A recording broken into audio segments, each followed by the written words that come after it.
Oi, turma. No livro O Tempo Urge, Ronel Álvares Barbosa, no capítulo 11, no dever diário. O Filho do Homem não veio para ser servido, mas para servir. Marcos 10:45. Cada aprendiz em sua lição, cada trabalhador na tarefa que lhe foi confiada, a cada um compete diariamente cumprir com seus deveres junto à sociedade a qual pertence, a família e os companheiros em geral, que de alguma forma fazem parte do rol de sua jornada. Mas, invariavelmente, o que mais vemos ainda são reclamações, melindres, discussões a respeito da própria vida, pois muitos se acham no direito de serem servidos, de terem razão em tudo o que fazem e não querem sequer dar ouvidos a um conselho, a uma opinião, pois entendem ser donos da verdade. Ainda precisam compreender que ninguém nasceu pronto, que se estão inseridos em certos ambientes com certas pessoas, é porque ainda se faz necessário redimir, ajustar, aprimorar, através do burilamento com aqueles que convivem. De nada adianta repetir todos os dias as mesmas tarefas, sem observar o que anda fazendo, o que ainda precisa aprender. Todos que estão na labuta diária têm uma razão de ser. De hoje em diante, observe o seu companheiro de luta e veja o que tem a aprender com ele. Ser gentil é obrigação, ser humilde é dever. Ser respeitoso nas opiniões alheias nos permite aprender a valorizar também os outros. Todos, sem exceção, têm algo para contribuir conosco em nossa formação moral e espiritual. Portanto, valorizemos cada ser ao nosso redor. Como podemos observar, temos em nossas mãos uma valorosa oportunidade diária de contribuir, auxiliar, servir, apoiar e aprender. Se por acaso você ainda não tinha parado para pensar em tal aspecto, está aí o momento oportuno para refletir nesse assunto. Em toda construção é necessário um bom material para uma base sólida, bem edificada, para ali erguer a obra que se deseja. Não é diferente conosco. Reparemos se temos em nossas tarefas diárias preparado o solo para ali edificar através de boas ações, bons pensamentos e atitudes, a base para uma construção robusta, sólida e sem impurezas. Só assim teremos a certeza de construir um santuário onde todos os dias, com nossa consciência, possa descansar em paz, pelo dever cumprido. Diariamente todos saem a semear e colher. Vejamos o que temos semeado. A vida é também um solo que recebe e produz eternamente. A questão do nosso dever, né? Muitos acreditam que o dever seja apenas cumprir o seu horário no serviço, né, para ganhar o teu salário, cumprir as suas tarefas na sua casa, lavar, passar, cozinhar, manter a casa limpa, em ordem, filhos na escola, observar como é que eles caminham, como é que eles se desenvolvem e pronto, acabou aí o nosso motivo, a nossa razão de existir, né? Só trabalhar, cuidar de família, cuidar de uma casa, manter uma casa. Gente, o nosso dever ele vai muito além disso, né? Hoje eu estava vendo um vídeo que falava sobre essas coisas, eu ainda parei para ficar refletindo bastante sobre isso, porque aqui é o único lugar que nós temos para esquecer as coisas erradas que nós fazemos. O corpo permite isso, né? Deus utiliza da reencarnação justamente porque você entra num corpo o qual é uma nova história, porém você já é milenar, teu espírito nasceu há muito tempo atrás, já passou por uma série de situações, acertou muitas, mas errou demais.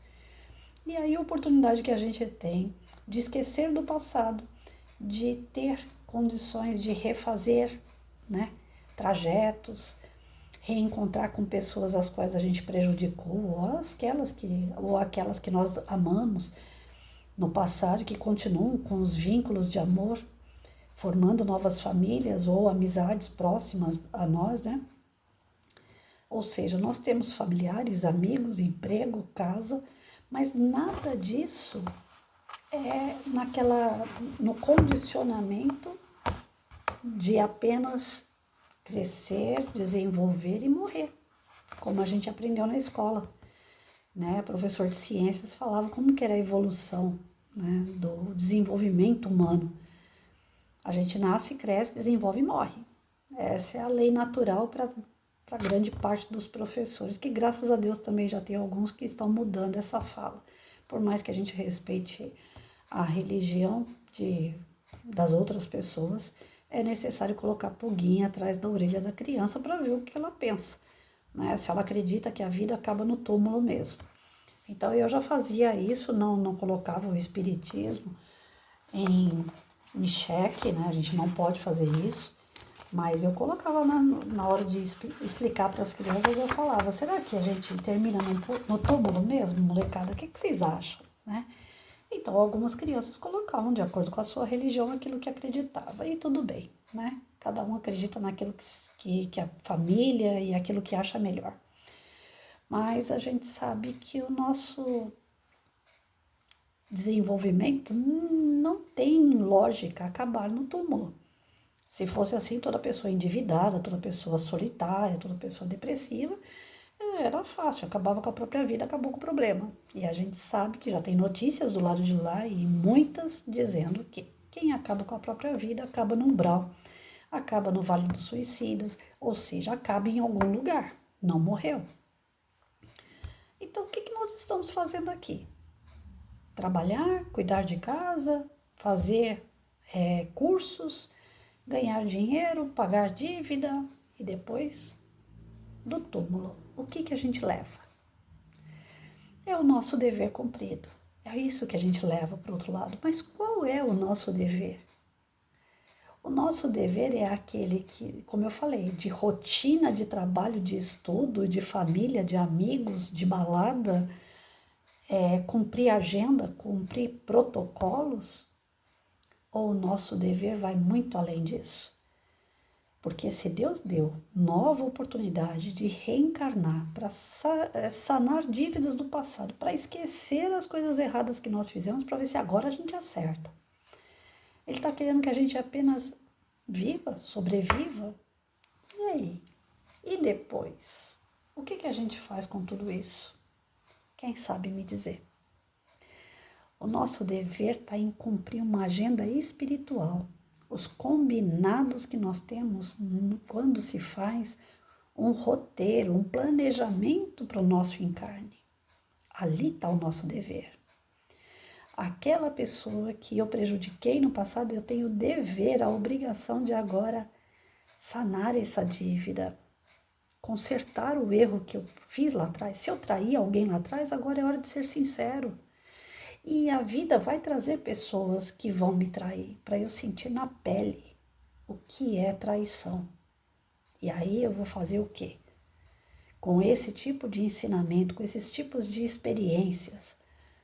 Já que todo mundo me trai, chega, vou começar a trair de novo. O que vai acontecer? Eu vou ter problemas para a próxima encarnação. Vou levar de novo aquilo que já estava em mim e que eu não corrigi. Ninguém perde por ser bom. Tudo aquilo que insiste na vida da gente de ruim, pode ter certeza que é para melhorar lá na frente. Mas se a gente souber usar a nosso favor. Pessoas que te usam, a gente enxerga quando as pessoas só se aproximam da gente quando querem algo, seja para desabafar, seja dinheiro, a gente sabe. Ninguém é tão tonto que não perceba pessoas que só vêm para perto quando querem alguma coisa. E quem foi você na outra encarnação? Será que você não foi aquele que também lesou? Aquele que também foi corrupto? Aquele que também participava de situações com outras pessoas as quais você lucrou e deu prejuízo para alguém? Seja prejuízo financeiro, prejuízo moral, machucando pessoas. Será que você não fez isso? Ninguém está aqui pagando castigo, porque Deus não dá castigo para ninguém, mas a gente está aqui colhendo os frutos daquilo que a gente plantou. E se estamos colhendo esses frutos, nós temos que saber servir. Nós não estamos aqui para ser servidos. Servidos, muitas vezes, nós somos e já fomos. Uma das coisas maravilhosas que Deus nos serve é poder reencarnar. Não deixa de ser servido. Você errou e eu vou te dar uma nova oportunidade. Ou seja, eles estão nos servindo. Só que cabe a cada um de nós saber servir dentro do propósito a qual a gente veio. E muitos de nós não sabemos servir, porque ainda somos egoístas, orgulhosos, enxergamos que, eu já fiz tudo pela pessoa, a pessoa não faz por mim, eu não vou fazer mais, eu não quero mais. A gente sai fora dos nossos combinados. A gente desiste. Quando é a nossa vez de ressarcir dívida, quando é a nossa vez de poder fazer algo, a gente desiste. Aí hoje à tarde, eu estava aqui cá com meus botões, a casa silenciosa, tá frio, né? Agora de noite esfriou um pouquinho mais. E eu aqui pensando, sentada aqui na minha mesa, fiz algumas leituras, refleti sobre algumas coisas e conversei com um amigo à tarde.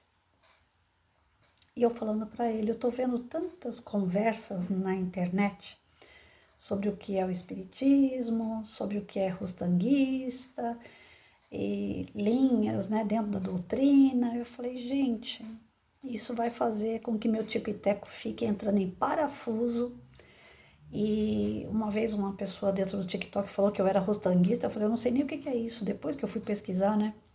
Aí eu falei assim, eu não acho que eu sou rostanguista não, porque eu posso não entender da ciência da doutrina espírita, porque eu sou péssima para a ciência física, nossa, que dirá a ciência espiritual. Estou muito longe de entender. Mas a parte da moral, a parte, né, que se liga muito ao evangelho, eu trabalhei a vida inteira com crianças, com meu filho, evangelizei meu marido, né, procurava dar uma boa palavra a todas as pessoas que passaram na minha frente, às vezes coisas que eu falava que eu nem fazia, mas eu sabia que era certo. Então essa parte de princípio, de moral, eu gosto muito, eu sempre trabalhei com isso, eu sempre procurei desenvolver o mais que eu pude em mim e nas pessoas em minha volta, sendo professora. Agora, tá errado a gente ir para um lado da doutrina que a gente se afiniza mais e trabalhar ela, porque se tiver errado, se isso é ser rostanguista, então eu tô indo para o lugar errado, ué. Eu sou espírita, eu peguei o Evangelho segundo o Espiritismo, o Livro dos Espíritos como base de vida para mim. Os demais livros eu tô lendo de pouquinho em pouquinho, já fiz o curso dos médiuns, mas assim, tem muita coisa que eu não entendo. Eu tenho que dar uma aula semana que vem para a USE, para a turma, acho que é do preparatório, se eu não me engano, e vai falar sobre fluidos.